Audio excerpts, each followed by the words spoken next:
So hello, everyone. Welcome to the online webinar with Andrew Hatcher, Cambridge entrepreneur, advisor, and investor. The speaker for today's event is highly experienced in business growth, startups, and corporate venturing, both in US and UK. Andrew is mentor in the Cambridge Charge Business School's Entrepreneurship Center and also author of 5 books on innovations. So today's event from the Ukrainian Startup Fund is about boost your startup's growth, and we will have some key discussion points about the growth strategies, successful skills, how to develop leadership skills for entrepreneur, about the marketing metrics for entrepreneurs, about the effective communication, some strategic decision-making challenges and tips, and of course, for those who participate here and also who will have some questions in our YouTube stream. So welcome for a Q&A session in the end of the webinar. So dear Andrew, thanks a lot for your participation today, and the stage is yours. Welcome. Thank you very much. Thank you, Evelina. Thank you very much for inviting me along. Evelina and I met when she came to Cambridge this last summer in a summer school, and I was delivering a course which she attended. It's a pleasure and an honor to come and talk to everyone in Ukraine, particularly considering what is happening, and our hearts are with you around the world. I'm sure you know that. But as we were just talking about, Evelina, one of the interesting things about being in stress is that innovation sometimes can be an output of that, partly because of the necessity of innovation. Now, that's all very well and good, but there's still some stuff that you need to do in order to get if any idea that you have or any business concept that you are coming up with. There are a whole bunch of things you need to consider. Now, there is no way within our hour I'm going to cover all of them. I'm going to scratch the surface, as they say, of many of the concepts that Evelina just mentioned. So apologies for not going totally deep. It's going to be probably very quick and very simple. But although I haven't offered it to Evelina, I'm very happy to talk to anyone who would like to go into any of these in more detail. Then please let Evelina know, and I'm sure we can arrange another session on any one of these if there's more interest in them. As I say, I work at the University of Cambridge. Cambridge is a very special place. It is one of the world's top universities, and so a lot of the time, a lot of the stuff that comes out of Cambridge is quite complicated, and for many people, sometimes it's quite difficult to understand, particularly if you're not understanding it in your native language. So again, apologies if some of it is complex, but if you have any questions, then please ask even during the session today or later. I'm very happy to have any sense of any of those questions being asked later on. And I'm going to share a little bit of a set of slides here, so just hang on while I do that. Here it comes. Hopefully, Evelina, you will nod when you can see my slides. Can you see the slides, Evelina? Yeah, everything's great. Good, excellent. So as Evelina said, my plan today is to try and cover lots of things. See whether or not we get through all of those things. Hopefully, you've just seen the next slide, Evelina, which means that it's moving on. So growth strategies, leadership skills, metrics, some comms, and some decision making, and then we'll move into a Q&A at some point. Evelina mentioned me. I mean, I'm not going to talk much about me, but I'm involved in many things across the university, and I run a bunch of businesses. I have been involved in sort of advisory roles with a bunch of companies. So you can look me up, Andrew Hatcher Applied on Google, and you'll find me. And you can have a look at my background. But I've done quite a lot of this in the past. I've been in this sort of world for about 25 years. So I don't know everything, but I've got a lot of experience. So before we head off into this world, I'm going to I'm going to subject you to the concept of 10 questions before we enter the casino. And I call it a casino mostly because if you haven't worked it out yet, starting a company is a bit of a risky process. You may well be spending your money, you may be spending other people's money with no guarantee of a successful output. So it is a little bit like gambling. It's a more complex process than simple gambling. It isn't about putting chips on a table and waiting for someone to deal some cards. But there are many, many factors that determine whether or not you're going to be successful. And I've written 10 here. And in essence, it may be worthwhile you just thinking about whether or not those 10, whether you can answer those 10. I'm going to go through some of them today, but you can read them for yourselves, customer, market, products, etc. And you need to make sure that at least in the majority of those questions, you are ticking the box saying, yes, I think we are right. And my view is if you've got at least half of them, then you probably are on the right side. If you're not really if you can't tick half of them off, then you may need to spend a bit more time thinking before you launch into the casino. But then that's your choice. So I'm not going to spend any more time on the 10 questions, but have a look at them. And again, maybe they will stimulate you to think, actually, can I do this yet? Am I at the right time? Most of it is about timing and money. So it's a good initial test before you go any further. We use this quite a lot to filter out companies that come into the systems at the university so that we make sure people have got to a certain stage and they have done a certain amount of work beforehand, before any more money and time is spent on them. Because sometimes you might find that you are not following an idea that has the right path, and you need to do some more work. So that's you can digest that at your leisure, and then we can see what happens. The first thing that we're going to talk about is strategies. Now, you may well have come across this concept called the hype curve. The hype curve is a process, I suppose, rather than a way of thinking of how new ideas come to market. On the left-hand side, generally, and this is mostly for technology firms, for other things, it can be other sort of triggers. But thinking particularly about technology, there'll be some sort of trigger on the left-hand side. Lots of companies will pick up the trigger, will start working on it, developing it. And then a lot of companies will fail as we go through what's called the trough of disillusionment. And then over time, things will emerge into what they call the plateau of productivity. So it is a journey, particularly for technology. If you think of things like smart speakers like Alexa or Google Home, this process went through probably about 10 years from the left-hand side, whereby the technology arrived. Basically, only 3 or 4 companies basically ended up producing smart speakers that were the Hey Siri or the Alexa type of smart speaker. But they have now moved into the plateau of productivity in the terms that in the UK now, when you buy a new house, on a new housing development, you can actually ask for your kitchen to be Alexa enabled. So we know that it is built into some of the fabric of society. Now, you as an entrepreneur, you've got to think about this. If I move on to this is the hype curve for 2022 that was delivered in August 2022. So you've got to work out from an entrepreneur's point of view, as a strategy, what is it you are doing? What are you aware of what's happening around you? What are your responsibilities to be strategic about your thinking, about understanding what might be happening in the world of technology, particularly, or whatever world you might be in, education, healthcare, and being aware that the world is very dynamic, very volatile, particularly volatile in your particular world, but everywhere else there's normal volatility in terms of technology and new things happening and competition, and new technologies and new behaviors. So on the left-hand side of this, you'll see things like digital humans. Digital humans is a concept that has been around for a while, probably for about 10 years or so. The idea of replicating a human, having a digital twin. I expect many of you are playing games where you have an avatar. We know yet it hasn't really reached the potential or where it might become really, really important. But at some point, you as an entrepreneur have to decide what elements of technology are going to be. Are you going to base your business on, and where are they in terms of its development? So part of that is about scanning the environment, making sure you've understood who else is there, what technologies are being developed, but particularly whether or not your particular idea or business fits. So the second stage of the strategic thinking is how do you understand your current position? So what is it that you are doing, and how does it fit into that world that we know is volatile and changing?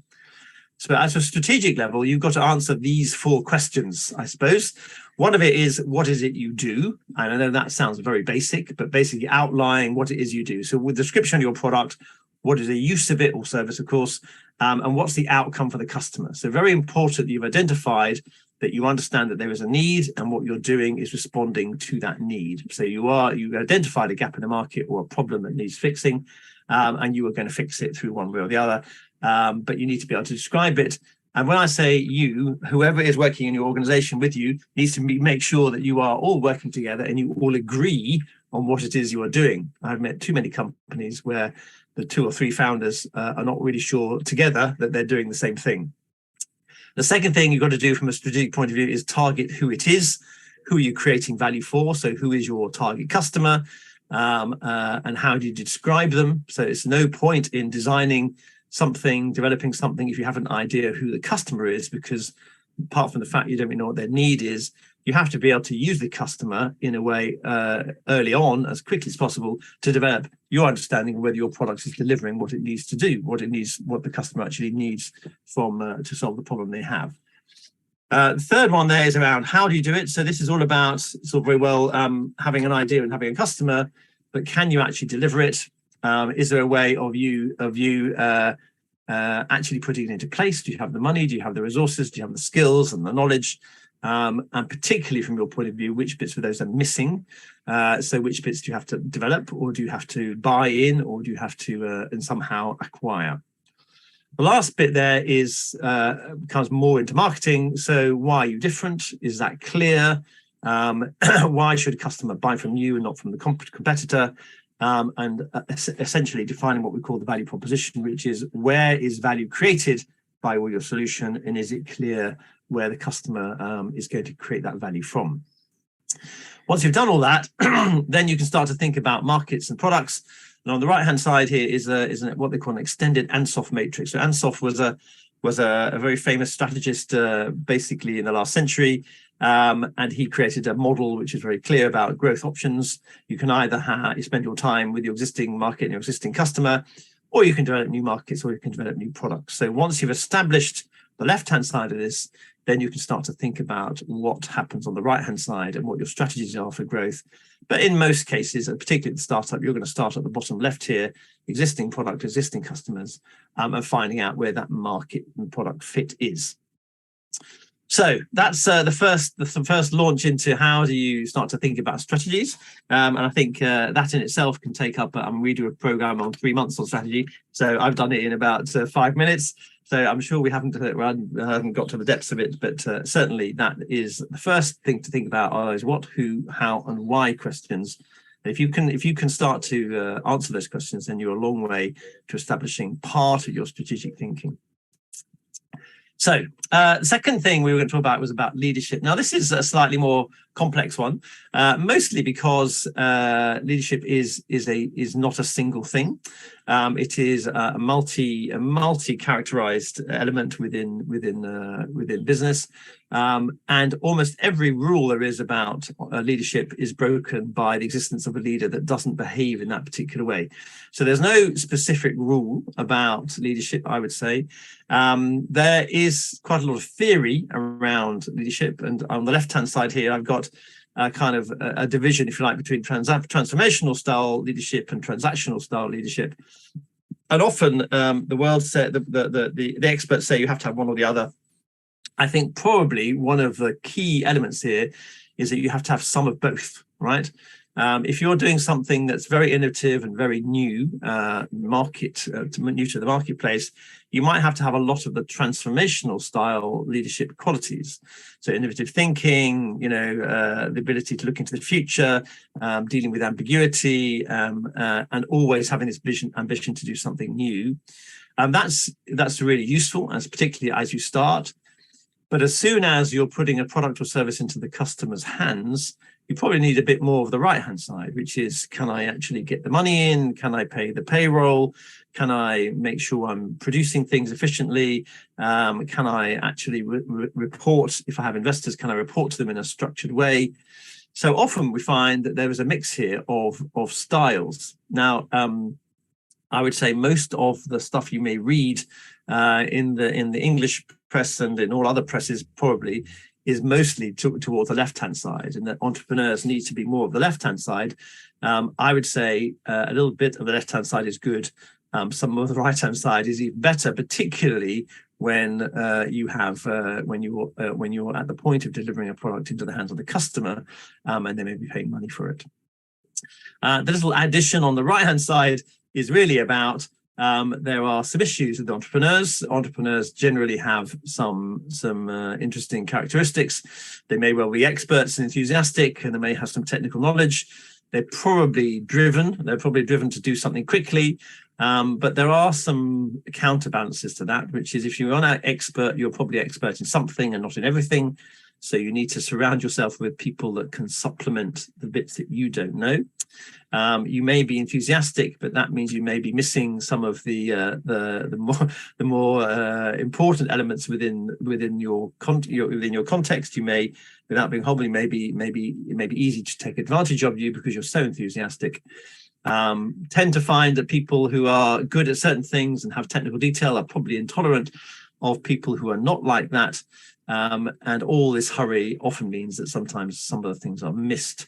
So we have to be careful about being an entrepreneurial leader. It isn't all about being excited and enthusiastic and up in front of a camera all the time. Some of it's about spreadsheets and managing money and being understanding people to a certain extent, making sure there's a balance here between that transformational style and this transactional style that is more associated with existing businesses. But very soon, any business, if it is successful, moves from being an entrepreneurial business to one that you just have to operate. And so having those understanding both of those in a combination is often the best mix. Again, I'm saying I'm doing it very, very lightly. I think one of the most important elements within any leadership style is his ability to build a culture. Now, a lot of people say, build a culture, why would I do that? I'm starting up a business. I think what we tend to find, most of the evidence shows that whatever you start out with will become the thing that you will stay with. So if you are a man and you recruit 3 men, you will tend to recruit more men. If you're a woman, you recruit 3 women, you will recruit more women. There is a behavioral, cultural, as you start, behavioral and cultural kind of standards that get written, even if you haven't done it actively. So you have to be thinking as an entrepreneur, what is the right mix here? And this is a thing called the cultural web, which says at the middle of your business and startup, there's a concept called the paradigm. What is it you do? Why do you do it? What's its purpose? What's its thinking? Do you have an attitude? Do you have a promise? And everything that then hangs around that tends to either emerge without you doing anything about it, or if you do have a handle on it, you start to construct these things. So there may be stories, particular stories about how the business started and the successes that you've had. There may be symbols, there may be buildings, there may be uniforms, it may just be a drawing or a technical diagram. It doesn't really matter what it is. There may be rituals and routines. How do you get interviewed for this job? What do we do on a Friday afternoon? How does the company operate? And they're the kind of softer side. On the bottom, the harder side is, how do we run the business? Are we running a 4-day work business? Are we working in the evenings and weekends? Or do we say there's a work-life balance where people only work at normal hours? What kind of structures are there? Is it flat? Is it hierarchical? How does that work? And where does power come from? So I would say one of the key elements of any leader is to understand that building this culture is their responsibility. Don't let it happen to you. To a certain extent, make sure you're in charge of it and that you can start to drive the company forward in a way where it's revolving around a paradigm that you have established and that you are in control of, and that parts of the company, as they develop, start to reflect that paradigm, and that you don't get a disjointed behavior where some of the things in the company don't fit with other pieces. That creates unhappiness and people are not really sure whether or not you are leading it well. So it's an interesting thing. It's a very vague thing. And again, there's another 1-week course on cultural development, which I'm sure you could attend. But I think one of the most important elements of leadership is building the cultural paradigm and making sure that is consistent and managed. So that's the second thing, leadership. So I'm going to move on to the third thing, which is around metrics. Now, metrics is, I've written a whole book on metrics, which is a couple hundred pages long. So this is really an extraction of what I think are some of the most important things about metrics in an entrepreneur's life. So this is, you can go and look at any, there's loads of references to metrics for entrepreneurs. I picked out a few here. The ones that I think are probably the ones that as an entrepreneur, you've got to be thinking quite a lot about. The first one here is what's called a lead to referral ratio. Now that is really about the assumption that if your technology is good and you've understood your customer pretty well, then a lot of your success is going to be dependent on how many leads you can get, as in how many new customers you can attract, how many customers can you connect with via social media or via advertising or any kind of marketing route. And there's assumption if your product is good and the customer's reason is satisfied, or the customer's problem is satisfied by what you're doing, they should go through the process of buying your product, using it or service. And because they like it so much, they should refer it to somebody else. So the first sort of holy grail metric is, can I measure how many people come in as a lead and how many of them go through the whole process, use my service or product, like it so much that they refer it to somebody else? So how many of the 100 that come in refer as a process? That's an interesting ratio to start to think about. You at the beginning, when you're very much at the beginning, when you're having trial users, it doesn't really matter. But very quickly, if you're putting your product into the hands of a user, you want to know if they like it. Are they referring? Are they telling somebody else? Because that's one of the most important indicators of customer success. So that's the first one. The second one here is a bit more complex, which is called the three things together. So it's customer acquisition cost, customer lifetime value, and customer profit. Now, this is really, really important because so many entrepreneurs that I meet do not pay enough attention to this. I'm going to spend a bit more time explaining this, partly because it is hard to know exactly how much money to spend on acquiring and retaining a customer. Now, at a very basic level, you've got to spend less money than it's costing. You've got to spend less money on them, acquiring them, than they are giving you. So there has to be what we call customer profit. In the end, your customer has to be profitable. Now, right at the beginning, when you're trying things out, it's unlikely you'll have lots of profitability. But very quickly, you've got to work out whether it is worth following a customer. If the customer is too expensive to acquire and too expensive to retain, then you might have to say, this is the wrong customer. I cannot earn enough money from this customer in order to make it profitable. And it is easy to get caught up in the romance of your product or service and the customer, thinking that it's great having all these customers, but you're spending much too much money on them. And actually, you can't generate a profit from them unless you raise your prices. If you raise your prices too much, then the customer may not come back. I'm going to spend a little bit of time explaining some of this in some detail in 2 seconds. But assuming we can get over this, the customer is worthwhile having access to, the last thing we need to make sure is we've understood is whether or not they're satisfied. So this is a kind of some measure of satisfaction, some measure of how well we're doing on a regular basis, so that you can see it. And there's lots of options here. There's a thing called Net Promoter Score, which is very common and very commonly used at the moment. I'm not saying it's the only thing, but many ways of measuring satisfaction. Is the customer happy with what you've done? Is the service providing what they want? Is it solving their problem? And are they satisfied with pricing and servicing and all the other things that you might provide? The little diagram on the right-hand side here is just a little bit of a warning that whenever you implement any kind of metric within an organization, you have to make sure that there are some parameters that are in place when you start to measure stuff, because people in general are not very good at measurement. Employees don't like to measure, they like to do, not necessarily to measure. And so the key message here is that all metrics have to have a clear intention. What is the metric for? What's its use? What's its value? And that then links to, is it easy to acquire the information and to communicate it? Is there an attitude towards there being a positive attitude towards measurement? And the last one there is all around control. Who's in control of this? Has to be some ownership of measurement, otherwise measurement gets lost. So there's a few elements there in terms of it's all very great having these metrics in place, but you have to have a system which enables them to be implemented.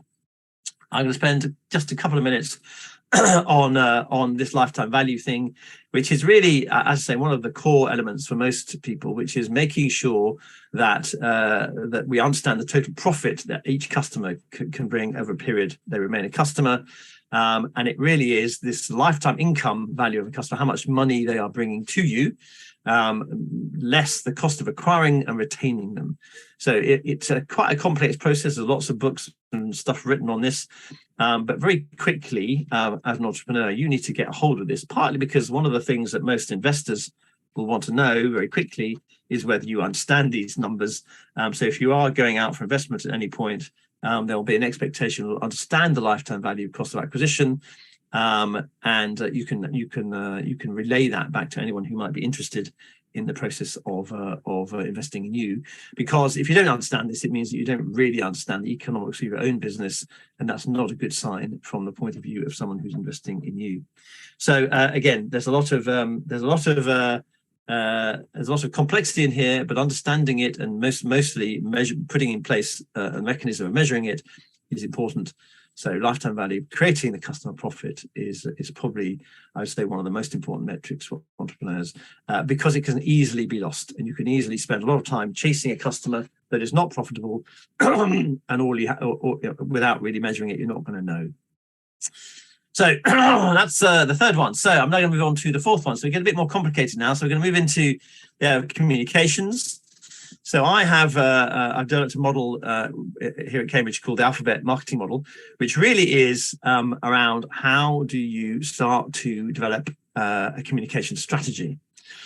Now, this is important because I would say in most cases, again, I'm assuming that whatever it is you're doing works and that you are solving a problem. And now I'm moving into the point where now how do I communicate this to anybody who might have the problem, who might be interested in buying from me? So you can see it's an alphabet because it has A, B, C, D, E. It starts with an audience. And I think one of the most important elements of all of this communications is understanding who the audience is. With the most recent developments in communications, we can pretty much get to an audience. If you're using social media, most people can be targeted in terms of their age, their location, possibly their profession, their ability to pay. So we know that we can target an audience pretty well. And I think one of the key elements for any entrepreneur is absolutely having a deep and very, very wide understanding of who the customer is. So who they are, and that might include what's called developing a persona, making sure that you've understood some of the parameters of that customer, making sure we understand what their problem is, what influences them, what kind of solutions are they looking for, how are they going to measure whether or not their choice is good, but not just the customer themselves. There will be people who they influence, who they are influenced by. So we have to understand who those people are and can we communicate to them. And that doesn't necessarily mean, social media influencers. It just might be people who are experts or who drive opinion. How do we make sure that we can actually make sure that we are seeing them as a customer too? And the last bit here, of course, is that everybody in the world is part of a network, whether that's your family, your school, your job, your sport. Networks tend to apply a lot of influence into the way that people make choices.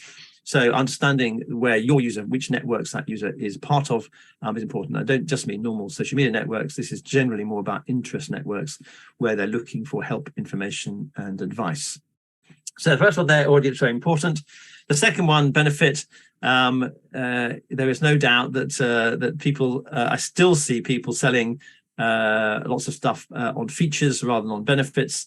I would say if you're going to buy a new car, probably anywhere in the world, most cars do the same sort of thing. There are slight differences in what they offer. So mostly all the features are pretty common now amongst car buying. The question is, why should you buy my car over somebody else's car? So you've got to make absolutely clear what the benefit is for the user, assuming that all the other cars can do exactly the same thing in terms of features. So in your world, you have to work out what is it we're doing that's different, where is value being created by our solution rather than by the other solution, is that there a clear understanding about how it's priced and how much value the customer gets as a result of buying my service. How do we convince them that they're going to get much more value than they are paying for?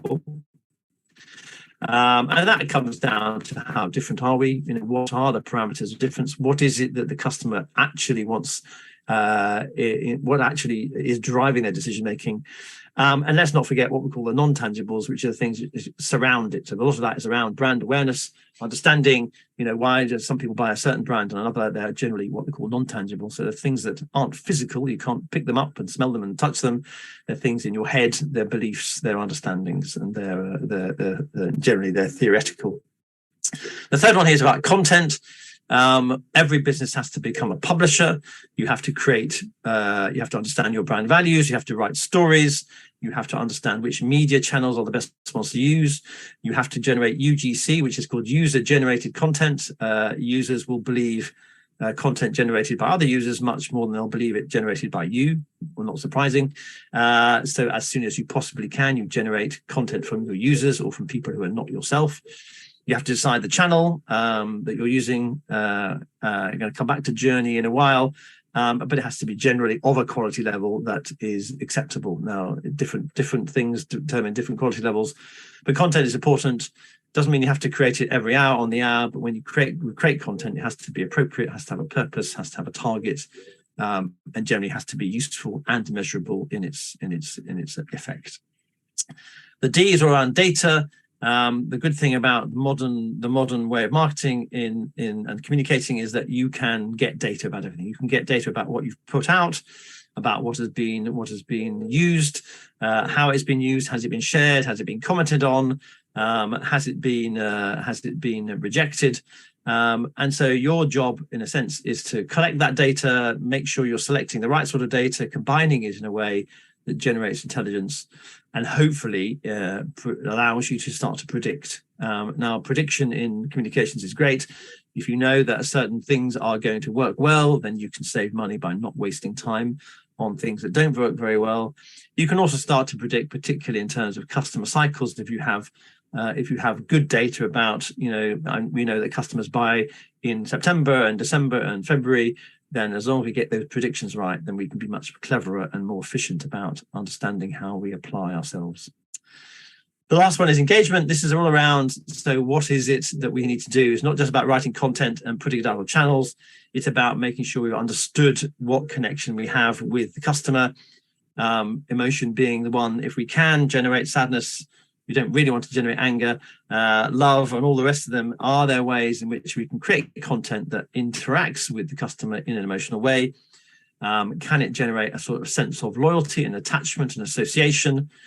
Does it then drive referral, which we talked about before? Is there a way to get your customers involved in the creation of your product through co-creation? Can they help you develop the product, iterate it, make it better, come up with new products? And that all comes back to having good feedback systems and service support. So developing comms is a very wide subject, but these are some of the elements you need to think about before taking on any kind of a communications approach. I would almost say, in summary, every communications effort has to have a purpose. You have to be doing it for a particular reason. There is no point in putting out content that has no purpose, because if you don't see it has any purpose, why would the customer think it has any purpose? You want content to have you want marketing to have a reason, has to have a benefit to the person who's going to read it. They have very short attention spans, so you need to make sure that your marketing is driven and purposeful and measured. Good. We're going to get on to the last thing, which is around decision making. Now, this was such a large subject that I couldn't really do much apart from just offer you something very simple. This is something that I developed quite a long time ago, which is the question of whether you need to plan or not. Most decision making, most people don't know how much time they should spend making a decision. And I would say there is a kind of a model here, which I've called the decision coefficient, which is, so if you know that you've got to make a decision about something, you need to work out three different things. Number one, you need to work out what the impact of that decision is. How important is it? Is it a great big importance on a scale of 1 to 10? Is it high importance or is it low importance? And that's the impact of the outcome. So if it's about buying a new photocopier, that's not a very high outcome. If it's about setting up a partnership with a potential distributor, that's a very high outcome. So you want to make sure you've understood the impact of the outcome. The second one is how many people are involved in this process and decision. If it's just you and your co-founder, then that's obviously low. The number here, if it's going to affect a large number of people, then decision making perhaps becomes a bit more complex. That's an easy one to identify. The third one is perhaps the hardest one, the complexity of the activity. So is this something that's really hard to do, or is it something that's easy to do? If it's easy to do, if it's just like running a Christmas party, then that's easy to do. It's a low complexity. We probably don't have to plan for that. But if it is entering a new marketplace with a new product, that's high complexity. And so it becomes higher. In general, through all of the activity we've looked at since we've been doing that, if you multiply those three numbers together, if D is greater than 100, then you need to spend some time planning the decision. You need to spend time researching, coming up with options, doing some surveys and some intelligence gathering. Generally, if D is less than 100, then planning may not be essential to make that decision, but you do have to think about it in most cases. What you don't want to do is spend a lot of time planning something that doesn't need it. And also you don't want to do no planning for something that needs a lot of thought and decision making. In general, I would say most people do too much research. They have probably done enough research to get to a point where it's acceptable, but they keep on researching. I would say if you can get to the point where your research shows that the risk is acceptable, then you stop researching and get on and do it. Most entrepreneurs like to get on to do it with as little information as possible. I'd say that probably kind of counteracts this. I would say you have to do some, otherwise you could be wasting your time. So make sure you're doing something in terms of understanding the nature of the decision you're making or the strategic choice you're making. And if you can spend some time doing it and reducing the risk of what you're going to do, you may find that in general that will stand you in good stead over time. So it's a very large subject, decision making. So I've reduced it to single slide, which probably doesn't do it enough justice. But there you are. The last thing I want to talk about today is this thing. I realize I spelled Expereince wrong.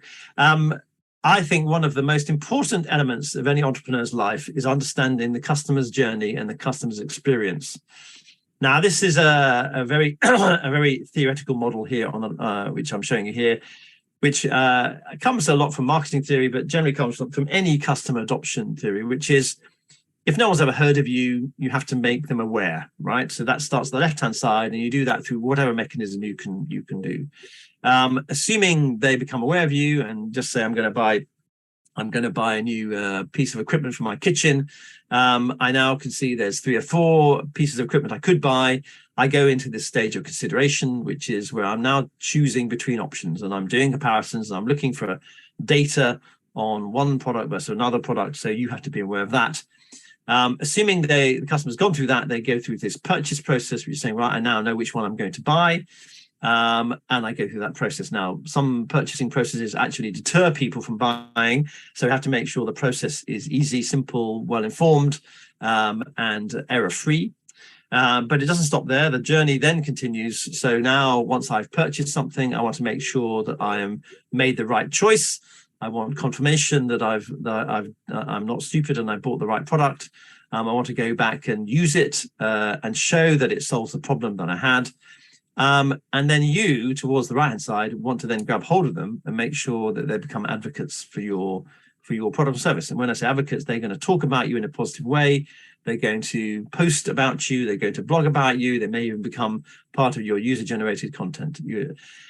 Now, it seems very easy on a piece of paper. It is very hard to map out the customer journey. And I would say one of the most important things in terms of journey is the mapping. So at some point, you and your team probably need to sit down and work out what is the customer's journey from the first point that they understand, they've heard of us, they've got a problem, they're looking for a solution, right through to when do they start saying this product is marvelous, fantastic, you should buy it.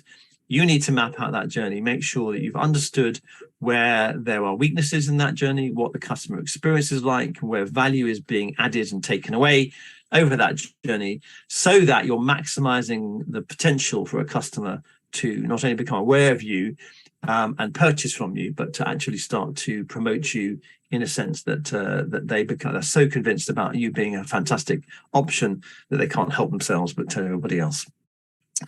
So I'm going to leave you with that concept of the customer journey experience. Evelina, my new book on customer experience is hopefully going to come out late this year or early next year. So as I said, it's a very swift journey through all of these things. Hopefully we've talked about growth strategies, we've talked a little bit about leadership, we've talked a bit about metrics, some comms, some decision making, and although it's not in there, the importance of the customer journey and customer experience. So I think that leaves us enough time for some Q&A. I hope that's what you're after, Evelina. I don't know. It's always a bit worrying when you're not quite sure what everybody wants. But hopefully that's been a useful run through. And I realise it's very, very high level. But again, I'm very happy to take any of those in more detail.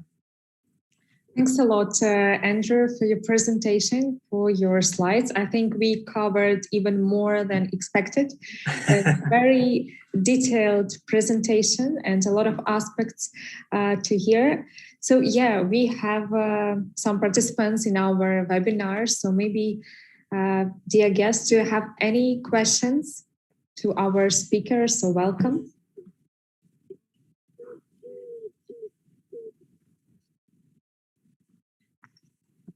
So I see nothing, but of course they can contact me directly if they will have some thoughts about the presentation or additional questions, and I can reach you directly then. So we can intro. Also in our translation in YouTube, we have no comments, but a lot of very excited people, and big thanks to you for your presentation. Yeah, and I hope we can continue maybe for the next event also together to cover some another point of the entrepreneur skills and tips from your point of view as a really experienced mentor and advisor. My pleasure. Yes, as I say, I'm very happy. As I said, there are too many things to cover. Being an entrepreneur is always it covers so many areas that it's kind of hard to do it justice in a single shot. Very happy to come back and do a talk on any of those elements, or even ones that weren't mentioned there, if that's of use. And I think I probably have separate presentations on all of those things. so that's an easy thing for me to do. And if anybody actually wants to type a question into the text chat, then they can do that too, by the way, can't they? So sure. Yeah. If I may, I will then ask the question. So again, Andrew, thanks a lot. I feel sorry a little bit I was late, and I see that I missed a lot of interesting information. Hopefully we will get the possibility to get the presentation, so at least partially I will be able to catch up. I'll share definitely. Perfect, thanks. The decision principle, this is something what I was missing in my life, you know? I think you're right. It works at home as well as at work, by the way, just to make it clear. Yeah, definitely, yeah. But especially for the business. I have the question about the developing communications, as we are right now exactly on this stage. And yeah, it's on the high level, but still a lot of information and the details what to do. But if you would be starting developing the communications or planning your content plan, from what you would start and how to make it, as we are early, we do not have experience into it, but how to make it effective and how to gain the most traction out of it. Yeah, that's a really valuable kind of way to look at it, because I think one of the problems with content creation and communications is that people feel a need to communicate. They think they should communicate.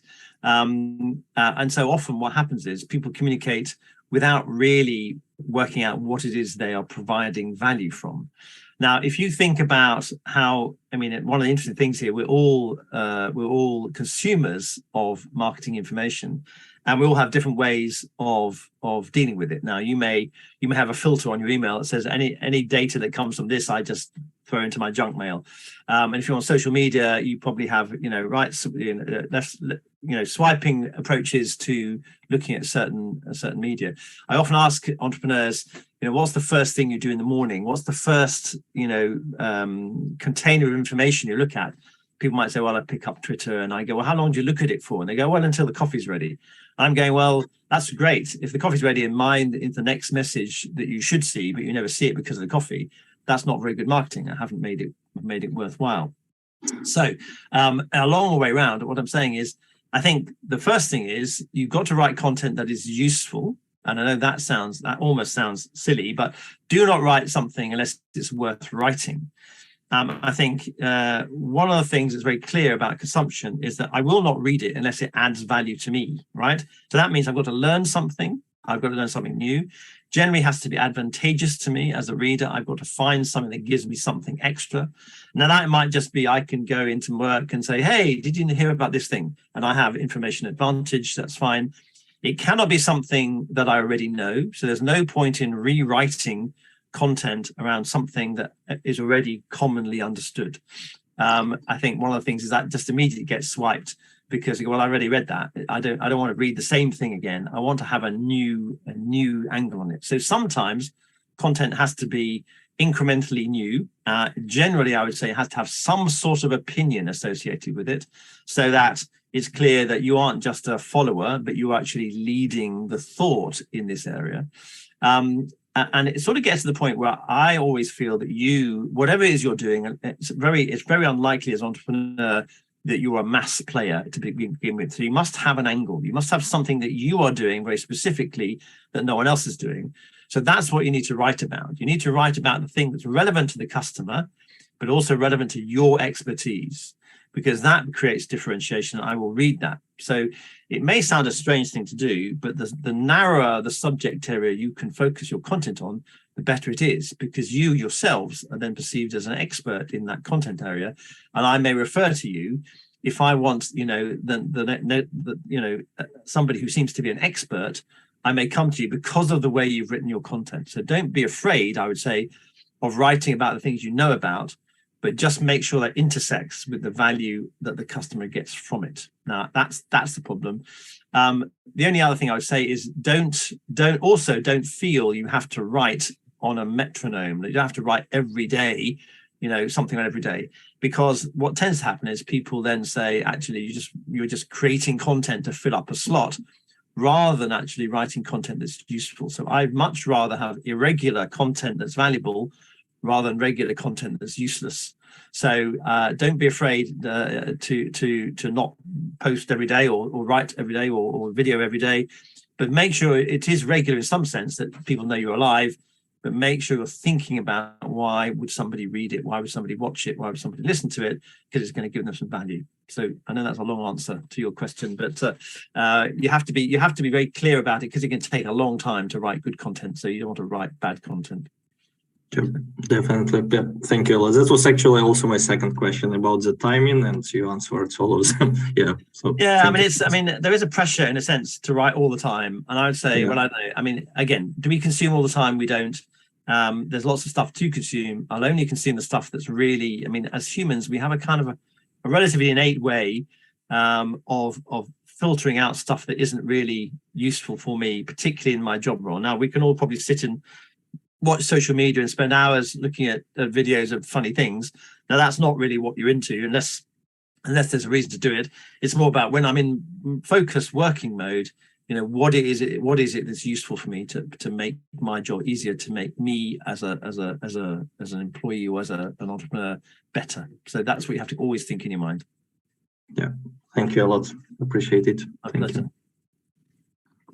Thank you. Any other questions?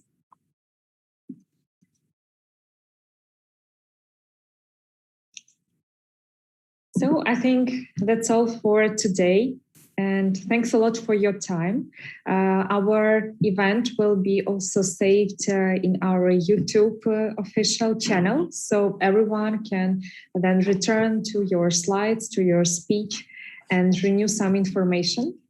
So thanks for your time today, and hope we will also have some more initiatives together with the Ukraine Startup Fund.